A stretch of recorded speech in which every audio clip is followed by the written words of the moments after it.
علامہ صاحب یہ فرمائیے، حضرت اقبال رحمۃ اللہ علیہ کا ایک اور کلام مجھے یاد آ رہا ہے، فقر پہ آپ نے بہت کچھ لکھا ہے۔ آپ فرماتے ہیں درون سینہ آدم چے نور است۔ بھئی اللہ تعالیٰ نے آدم کے سینے میں کیسا نور رکھا ہے؟ چے نور استی کہ غیب و حضور است۔ یہ ایسا نور ہے کہ اگر بندے کو نظر نہ بھی آئے تو بندہ ہوتا تو حضوری میں ہے، ساتھ جو ہے ہر وقت۔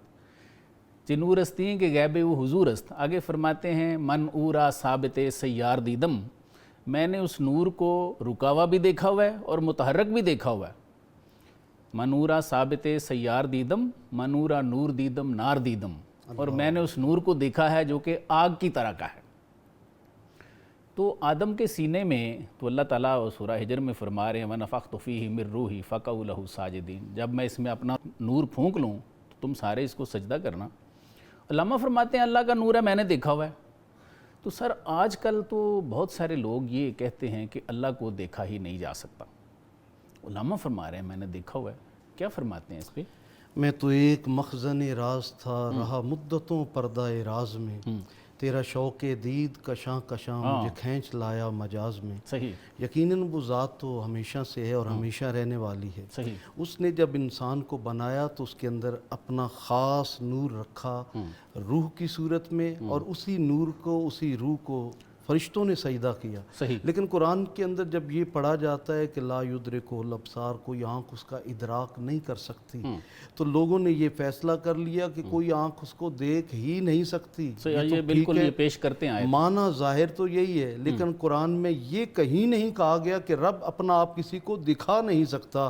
اگر یہ دکھانا مقصود نہ ہوتا تو رسول اللہ شب معراج عرش الہی پہ جاتے ہی نہیں، اور پروردگار ارض و سما اپنا دیدار کروایا، اور حضور فرماتے ہیں رائی تو ربی فی حسن صورہ، لوگوں میں نے اپنے رب کو بڑی حسین ترین صورت میں دیکھا ہے۔ اور علماء متکلمین نے یہ لکھا ہے ما یمکن لنبی معجزۃ یمکن لامتہ کرامۃ، جو چیز کسی نبی کے لیے بطور معجزہ ممکن ہے وہ اس نبی کی امت کے اولیاء کے لیے بطور کرامت بھی ممکن ہے۔ تو اس کا مطلب ہے کہ جن انوار و تجلیات کے اندر میرے آقا تشریف لے کر گئے، آج اس امت کے اولیاء کو بھی یہ شرف مل سکتا ہے کہ وہ نور الہی کا دیدار کر سکیں، وہ اللہ کے تجلیات کو دیکھ سکیں۔ مولا کائنات سے پوچھا گیا اے علی کیا آپ نے کبھی اللہ کو دیکھا ہے؟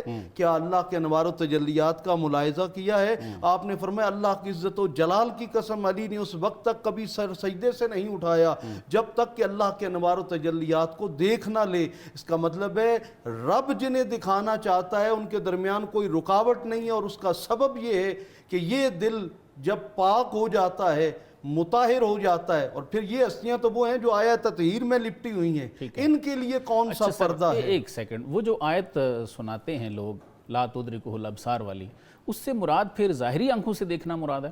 یقیناً ظاہری آنکھوں سے دیکھنا مراد ہے، اور ظاہری آنکھوں سے کوئی نہیں دیکھ سکتا۔ میں یہ سمجھتا ہوں یہ ان کے لیے ہے جو اللہ کے غیر ہیں، اور جو اس کے اپنے ہیں انہیں تو وہ خود بلا کر دکھا رہا ہے، انہیں تو وہ اپنے پاس بلا کر اپنا دیدار کروا رہا ہے۔ اس کا مطلب ہے کہ یہ پردے اللہ نے غیروں کے لیے رکھے ہوئے ہیں، اور جو اپنے ہیں ان کے لیے سارے حجاب ہٹا دیتا ہے۔